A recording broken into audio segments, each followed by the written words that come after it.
Hey everybody, this is Galen Pyle, aka Determinacy, shoutcasting a game of chess on chess.com. We have a game, a really strong game, a 5-minute game between HolyZhit as white, 2348 rated, against bigchessdaddybig at 2475 rated. And I have seen bigchessdaddybig crush players time and again. I've been watching about 10 games. I haven't seen him lose yet, and he has had a lot of checkmates. Other than checkmates, he's been sacrificing material. I've even seen him sacrifice a queen to get past pawns, thus promoting them into queens. So he has a really sacrificial, really exciting style, and he's really been breaking through against these strong players. But HolyZhit is a very strong player at 2348, and so we are going to see some exciting chess. We see a Sicilian defense. This is a Sveshnikov. We see a knight f3 move, declining to go into the main lines after a knight b5, and so we're going to see sort of a traditional Sicilian with the pawn on e5. Meaning that black has taken a stronghold in the center, and it's up to white to try and defend it, try to keep the advantage. It looks like equality might be soon. We will see. It depends on what this queen pawn can do. Can he play the queen pawn all the way to d5 in one move? Both players castle. We've seen a lot of games where bigdaddybig keeps the opponent's king in the center, and he's totally unable to castle. But this time his opponent is able to castle. So we see the knight poking at that bishop. We've the bishop pair is something that's very strong in chess, and so he's sort of saying, I want the bishop pair. Are you going to move that dark squared bishop out of the way to try and defend it? So the knight does take the bishop. It's taken white 2 moves to do that, however. So white and black are basically equalized in terms of initiative. So white does have the bishop pair, which is still his advantage, but he's not ahead in development, meaning that chess bigdaddybig, he only has 2 more rooks as black to develop, while white still has his queen, his bishop, and his 2 rooks. So we've seen chessdaddybig give away the static advantage of the 2 bishops for a dynamic advantage of having a slight advantage in initiative as black. So we'll see what white can do about this. Okay, so we see some development. Bishop e3, that dark squared bishop attacking that c5 pawn, which is undefended. So a b6 move could defend it unless he has something more dynamic in mind. He does. He plays a knight back to d7. An interesting move, defending that c5 pawn and having some sort of ideas for the knight. Knight goes to g6. This reminds me of a Mikhail Tal quote, where Mikhail Tal said, what I want to do in the opening is get my pawns on the king side, because then my pieces can try and checkmate my opponent. I don't even have to think about, how am I going to do the checkmate, things like that. You just generally want to put those pieces on that side if you want to try and attack that king. So he's sort of preparing for that already. So anyway, we saw HolyZhit trade away that static advantage of the 2 bishops for doubling those pawns. So chess bigdaddybig has doubled pawns, and that is the trade-off for that bishop. But I see an f5 move by bigdaddybig coming into play if he can, such that he can undouble those pawns, take out that e4 pawn. That would be really strong. So that's one of his goals here. So he plays a powerful queen b6 move because of the dynamics of it. That b2 pawn is really weak. HolyZhit opts not to defend that with a rook, and instead plays b3. We see some bigdaddybig putting some pressure on that c3 pawn through that pawn takes pawn, because the c4 pawn can take on b3, and then the rook can try and take on c3. So we see some powerful. He plays the rook back to g7. Chess bigdaddybig is really attacking on all sides here. He's attacking on the queen side. He's attacking on the king side, and it's HolyZhit is trying to move his pieces around, trying to defend this attack, and it's not quite clear. Is he going to break through on the king side? Is he going to break through on the queen side? Where is he coming from? So it's kind of like attack from all sides. It's sort of an old samurai proverb sort of thing. Oh my god, a knight f4 move. This is sick. So before, I told you he was trying to get that knight over there to attack the king, and here we see that sort of move. He plays that knight f4 move. I'm not sure if his opponent takes back. It's like, I don't know, it's complicated, but somehow the sack was sound. So we see the knight invading his opponent's base, attacking that c3 square, attacking that g3 square. This knight is powerful. Also attacking that rook. The pawn moves. The knight takes. Boom! Chess bigdaddybig has invaded his opponent. This is awesome. So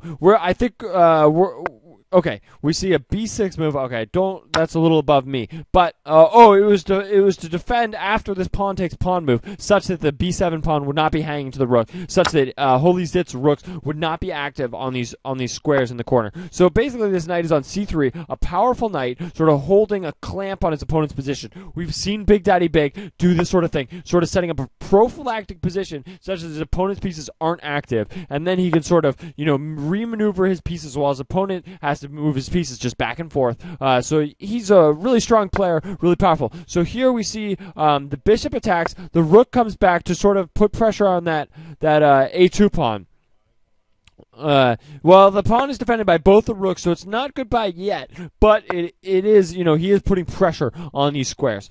So his opponent has pushed this pawn up one square, noticing that this knight is still strong. You notice that white has still not attacked this knight. This knight is just dominating on c3. Really powerful. Compare it to white's knight on e1, right? That knight is just in the way because the knights are a diagonal, like this one with one square in between, two spaces apart diagonally. It actually takes 4 moves for them to attack each other. So HolyZhit kind of knows that he can't trade off the knights, and he's left with the light squared bishop. So this dark square, this c3 dark square, is basically the kingpin of Chess Big Daddy's position. He's really exploiting that piece. So now he decides to trade that knight for a pawn, winning a pawn. Okay, this is powerful. So now, in terms of equality, we have 2, 4, 5, 6 pawns for black. We have 2, 4 pawns for white. Big Daddy Big is already up 2 pawns, and now he's playing the h5 move on the king side to try and poke some more holes. Because, as Nimzovich said, you want 2 weaknesses in your opponent's position. And Chess Big Daddy Big, as we've seen time and time again, really makes weaknesses in his opponent's position. He just attacks and attacks and attacks. So now, after this h4 move, we see a weakness on g3, which may be exploited eventually. His backwards pawn can't be pushed because the g4 square is defended by both the bishop and the pawn. So, we see HolyZhit sort of trying to defend this knight. Yeah, now he attacks that square, just as I mentioned. So he sort of put a barrier on that square, attacking that pawn, and the king is forced to defend. And it's not good when your king is forced to stay in one place, because that's when the king sort of starts to fall. You see HolyZhit is just sort of moving his rook back and forth. He's not quite sure what to do, but he knows that he doesn't have much that he can do. But Chess Big Daddy Big is also sort of just moving his pieces around, and we'll see what sort of seems to happen. So the knight moves back. The knight takes back here, and so we have a trade. Now it's a bishop and knight against a rook and bishop. For Chess Big Daddy Big. We do see this f5 move. So I mentioned this earlier. It finally comes through. So he's sort of going to undouble his pawns with a dynamic f4 push. And that's going to put a lot of pressure on his opponent's position. And maybe make some pass pawns and things like that. So his opponent has put the rook on the same file as the knight. I think that's a good idea. His opponent says, do you want to trade? And I think that the trade would be really good for Chess Big Daddy Big. But instead, he's just like, no, if you take, I'll create a passed pawn. And what are you going to do about my passed pawn? I'm going to be able to exploit your position. You're going to be tied down trying to defend this pawn. And you won't be able to do very much about it. So we do see some centralization. I think we're going to see pawn takes pawn, but I'm not quite sure. Bishop takes, preserves, okay, bishop takes, preserves the pawn. Are still connected, so he only has 2 pawn islands, as they call it, while white has 3 pawn islands, is what they call. So this bishop is pretty strong. You see this knight is really not very active, still on the corner. And so basically what Chess Big Daddy Big has said, okay, I won 2 pawns and I've left my opponent with his weakest piece, and I have a pretty strong bishop. So he's sort of created some more weaknesses here.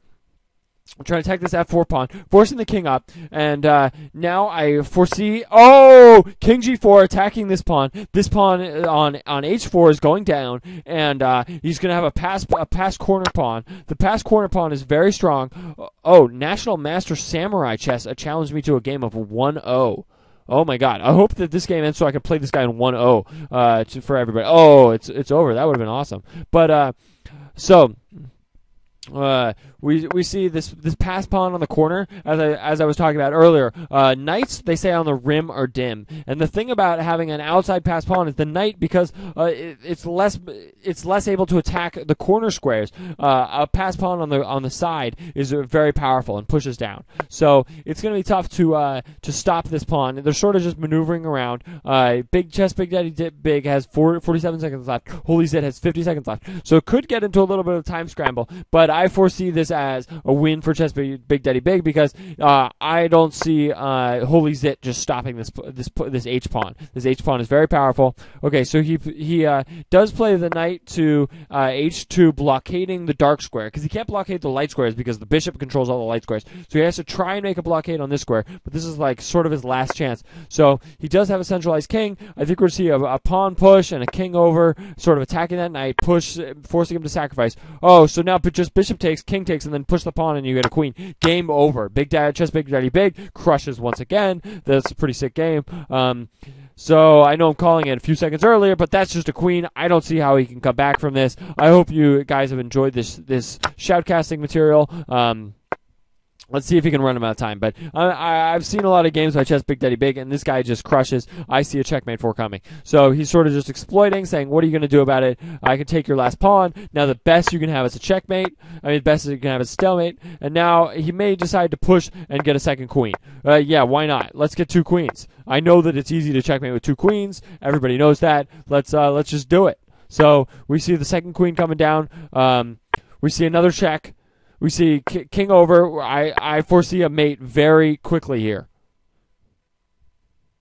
13 seconds left versus 11 seconds. So he really did get him out of time, but he's got mate in 2 here. Just check and then checkmate. Just put the queen right in front of the king such that it's defended by the other queen. Boom. Checkmate. Good game. Thank you for watching this chess commentary. This is Galen, a.k.a. Determinacy. I hope you've enjoyed it. I'm in and out. Goodbye.